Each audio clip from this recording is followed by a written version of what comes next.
అందరికీ నమస్కారం. ఈరోజు మనం కొన్ని ఇంగ్లీష్ పదాల గురించి కొంచెం లోతుగా మాట్లాడుకుందాం. అయితే ఇది కేవలం ఒక వొకాబులరీ క్లాస్ లాంటిది కాదు. మన ఆలోచనలను స్పష్టంగా, సూటిగా చెప్పడానికి సరైన పదాలు ఎంత ముఖ్యమో చూద్దాం. మన దగ్గర లెక్సికాన్ ఆఫ్ ఎక్సలెన్స్ నుండి ఈ అక్షరంతో మొదలయ్యే కొన్ని పదాలున్నాయి. హ్మ్. మీరు చెప్పింది చాలా ముఖ్యం. భాష అంటే కేవలం సమాచారం ఇవ్వడమే కాదు, మన ఆలోచనలను ఒక పద్ధతిలో పెట్టుకోవడానికి కూడా. బాగుంది.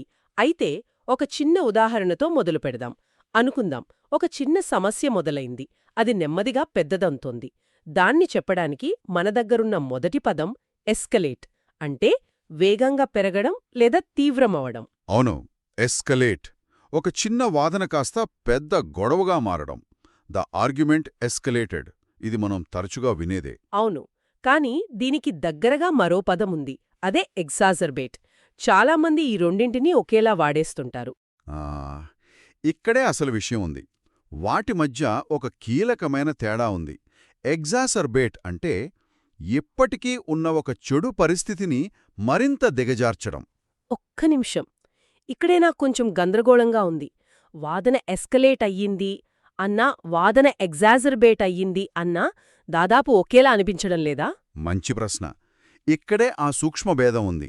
ఒక వాదనలో మీరు అనవసరమైన మాటలు వాడితే ఆ వాదన ఎస్కలేట్ అవుతుంది, అంటే దాని తీవ్రత పెరుగుతుంది.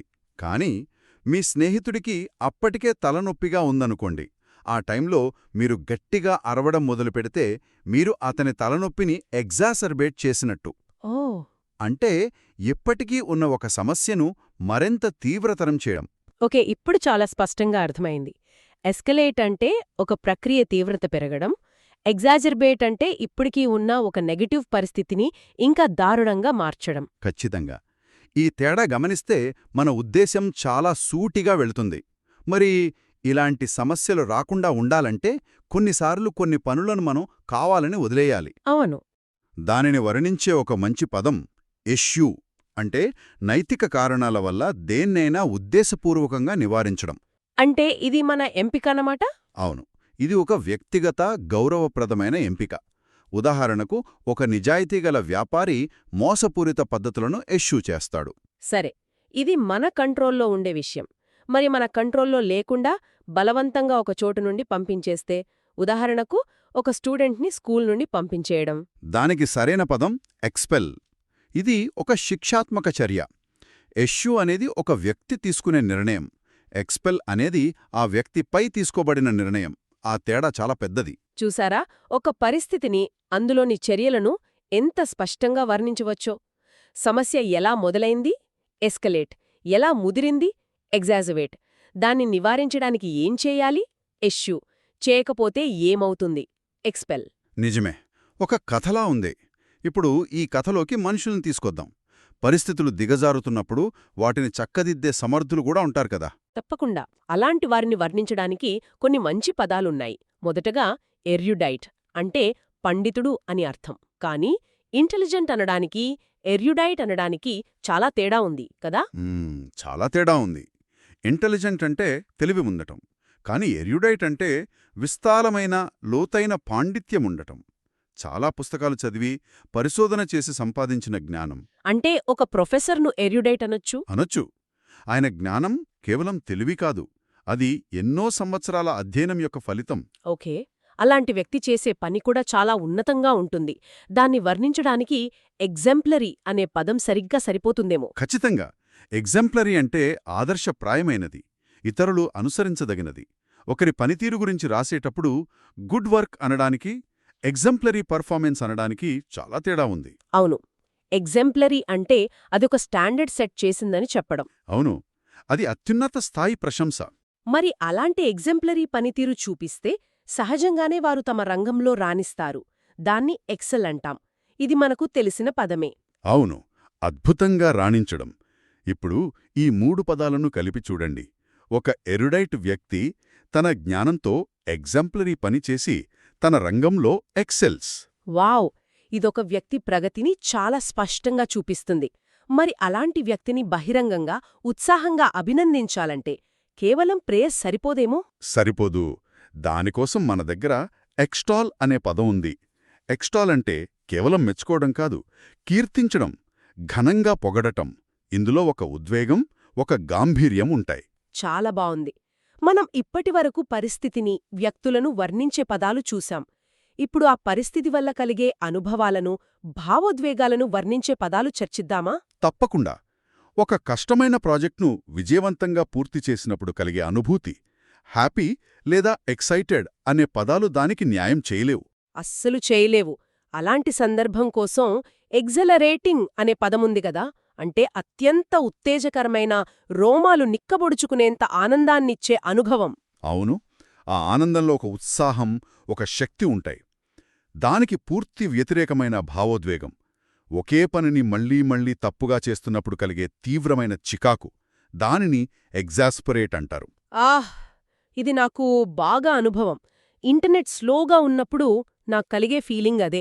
The slow internet began to exasperate me. అది నాకు తీవ్రమైన చికాకు తెప్పించింది. నిజమే. చూడండి, ఎగ్జిలరేటింగ్, ఎగ్జాస్పరేటింగ్ ఎంత భిన్నమైన, నిర్దిష్టమైన భావోద్వేగాలను సూచిస్తున్నాయో. అవును. ఇప్పుడు అందం గురించి చాలా సున్నితంగా, నైపుణ్యంగా తయారుచేసిన ఒక వస్తువుని చూసినప్పుడు బ్యూటిఫుల్ అంటే సరిపోదు. అలాంటి వాటికోసం ఎక్స్క్విజిట్ అనే పదముంది. నాకీ పదం చాలా ఇష్టం. ఒక నెక్లెస్ డిజైన్ లేదా ఒక పెయింటింగ్, దాన్ని ఎక్స్క్విజిట్ అనొచ్చు. అవును, దాని తయారీలో ఎంతో నైపుణ్యం, శ్రద్ధ ఉన్నాయని అర్థం. దీనికి కేవలం వస్తువులకే వాడచ్చా?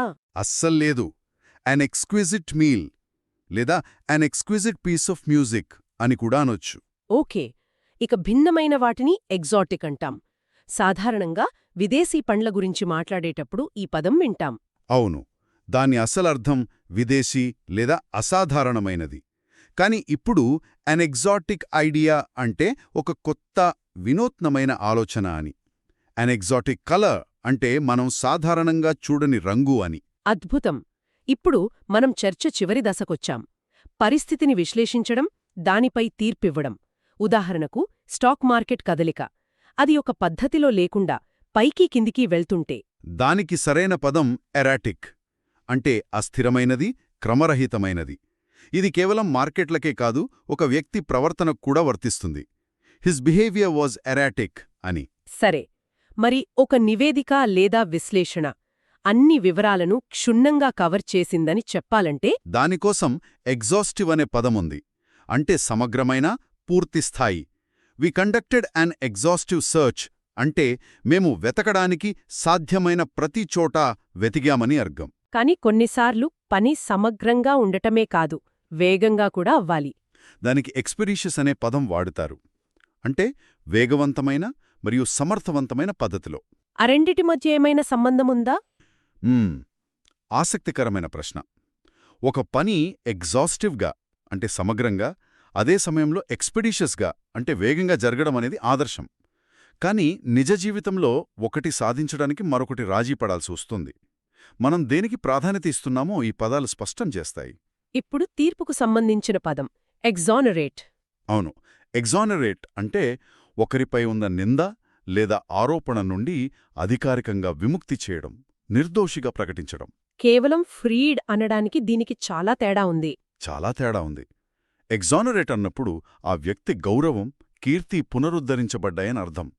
ఇది చాలా బరువైన పదం. ఇక్కడే మన చర్చ ఒక కీలకమైన, చాలా ఆసక్తికరమైన మలుపు తీసుకుంటుంది. ఇప్పుడు వరకు మనం చూసిన పదాలకు దాదాపు ఒకే అర్థం ఉంది. కాని కొన్ని పదాలకు సందర్భాన్ని బట్టి పూర్తి వ్యతిరేక అర్థాలు కూడా ఉంటాయి. అలాంటి ఒక పదం ఎక్స్‌ప్లాయిట్. అవును, భాష యొక్క సంక్లిష్టతకు ఇది ఒక అద్భుతమైన ఉదాహరణ. ఎక్స్‌ప్లాయిట్ అనే పదానికి రెండు ముఖాలున్నాయి. ఒకటి మంచి, మరొకటి చెడు. మొదట చెడు వైపు చూద్దాం. Companies should not exploit labour. ఇక్కడ ఎక్స్‌ప్లాయిట్ అంటే దోపిడీ చేయడం, ఒకరిని అన్యాయంగా వాడుకోవడం. ఇది చాలా నెగటివ్. ఖచ్చితంగా. కాని అదే పదాన్ని మరో వాక్యంలో వాడితే దాని అర్థం పూర్తిగా మారిపోతుంది. ఉదాహరణకు, we must exploit our natural resources for the country's development. ఓ ఇక్కడ ఎక్స్‌ప్లాయిట్ అంటే సమర్థవంతంగా, పూర్తిగా ఉపయోగించుకోవడం అనే పాజిటివ్ అర్థం వస్తుంది. ఇది నమ్మశక్యంగా లేదు. ఒకే పదము ఒకచోట దోపిడీ, మరోచోట సద్వినియోగం ఎలా అవుతుంది? అవుతుంది. అందుకే సందర్భం చాలా ముఖ్యం. ఇక్కడే మన అసలు చర్చకు వస్తున్నాం. స్పష్టత. పదాన్ని బట్టి కాదు, అది ఎవరికి లేదా దేనికి సంబంధించి వాడబడుతుందో దాన్ని బట్టి దాని అర్థం నిర్ణయించబడుతుంది. అంటే మనుషుల విషయంలో వాడితే అది ప్రతికూలం, వనరుల విషయంలో వాడితే అది సానుకూలం. ఖచ్చితంగా. ఒక పదాన్ని నేర్చుకోవడం అంటే దాని నిర్వచనాన్ని బట్టి పట్టడం కాదు, దాని ఆత్మను అర్థం చేసుకోవడం. అద్భుతంగా చెప్పారు. అయితే ఈ చర్చను ముగించే ముందు మన జాబితాలోని చివరి పదం. ఎలాంటి తయారీ లేకుండా ఆషోగా చేసే ప్రసంగాన్ని ఎక్స్టెంపరేనియస్ అంటారు. ఇది ఇంటర్వ్యూలలో, మీటింగ్స్లో చాలా ముఖ్యమైన నైపుణ్యం. విషయంపై పూర్తి పట్టు ఉంటేనే ఇది సాధ్యం. ప్రవాసం, అంతరించిపోవడం, ఈ రెండు పదాల మధ్య తేడా ఏంటో ఇప్పుడు క్లుప్తంగా చూద్దాం. చూడటానికి రెండూ కూడా వేరుపడటమే, కాని ఒకటి ఒక సామాజిక ముగింపు, మరొకటి ఏకంగా జీవసంబంధమైన అంతం. ఈ చిన్న తేడాను అర్థం చేసుకుంటే చాలా విషయాలు స్పష్టమవుతాయి. మొదటగా ప్రవాసం గురించి మాట్లాడుకుందాం. అంటే ఒక వ్యక్తిని వారి స్వంత ప్రదేశం నుంచి, వాళ్ల సంస్కృతి నుంచి బలవంతంగా దూరం చేయడమన్నమాట. వాళ్లు బతికే ఉంటారు, కాని వాళ్ల ఉనికిలో ఒక భాగం కోల్పోతారు. అయినా ఎప్పటికైనా తిరిగి వచ్చే అవకాశం ఉంటుంది. ఇక రెండవది అంతరించిపోవటం. ఇది పూర్తిగా భిన్నమైన విషయం, చాలా పెద్ద నష్టం. ఇక్కడ ఏకంగా ఒక జీవజాతి కథే ముగిసిపోతోంది. అంటే ఆ జాతి మళ్లీ కనిపించదు ఎప్పటికీ. ఇది ప్రకృతిలో ఎప్పటికీ పూడ్చలేని ఒక లోటు.